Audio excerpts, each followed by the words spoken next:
Hello all, வணக்கம் and welcome to Mibi's lifestyle. நம்ம இன்றைக்கி க்ரீன் சிக்கன் ரெசிபி செய்ய போகிறோம். அதுக்கு என்னென்ன தேவையான பொருள்கள்னு பார்க்கலாம்.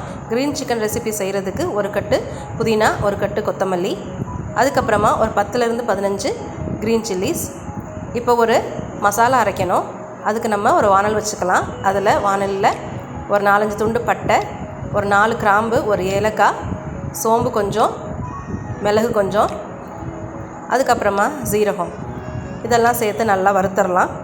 வறுத்துட்டு இப்போ ஏற்கனவே வச்சுருக்கிற கொத்தமல்லி, புதினா, பச்சை மிளகா, அது கூட கொஞ்சமாக பூண்டு, ஒரு 20 பல் பூண்டு, ஒரு 2-3 துண்டு இஞ்சி, இதெல்லாம் சேர்த்து நம்ம வறுத்து வச்ச சாமானையும் சேர்த்து அரைச்சிக்க போகிறோம். அரைச்சி ஒரு ஓரமாக வச்சுக்கலாம். இப்போ ஒரு வானல் வச்சுட்டு அதில் பட்டை, கிராம்பு, சோம்பு எல்லாம் சேர்த்துட்டு அது பொரிஞ்ச பிறகு வெங்காயம் போட்டு தாளிச்சுக்கலாம். வெங்காயம் நல்லா பொன்னிறமாக வரணும். அதுக்காக நீங்கள் உப்பு சேர்த்து நல்லா வதக்கிக்கோங்க. உப்பு சேர்க்கும் போது அதில் இருக்கிற தண்ணி சத்தெல்லாம் வெளில வந்து சீக்கிரமாக வதங்கிடும். அது கொஞ்சம் ப்ரௌனிஷ் ஆகட்டும். அது வரைக்கும் நம்ம வதக்கிட்டுருக்கலாம். இந்த ஸ்டேஜில் நம்ம ஒரு 4 தக்காளி போட போகிறோம்.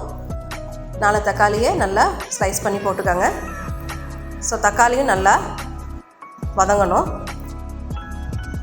தக்காளியை போட்டுட்டு நல்லா வதக்கிடுங்க. இப்போ தக்காளி நல்லா வெந்து நல்லா ஸ்மாஷ் ஆகிடுச்சு. இப்போ நம்ம என்ன பண்ண போகிறோன்னா, ஏற்கனவே அரைச்சி வச்சுருந்த மசாலா இதில் சேர்க்க போகிறோம்.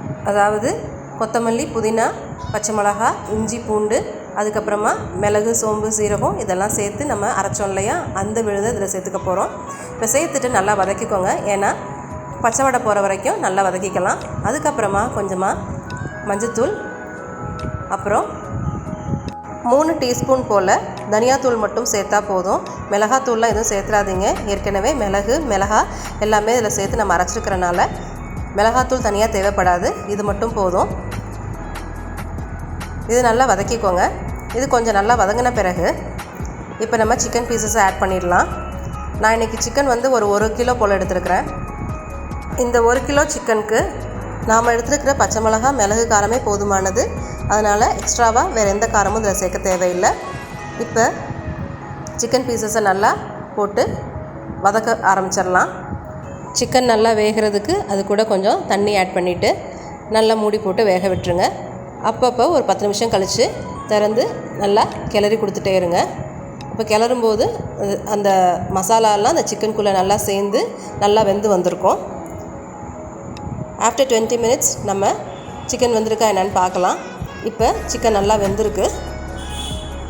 இது இன்னும் கொஞ்சம் சுண்ட விட்டோம்னா ஒரு ட்ரையான ஸ்டேட்டுக்கு இருக்கும். அப்படி இல்லைன்னா நம்ம ஒரு கிரேவி பதத்துக்கே நம்ம இறக்கிடலாம். இன்றைக்கி நான் கொஞ்சம் கிரேவியாக தான் இறக்க போகிறேன்.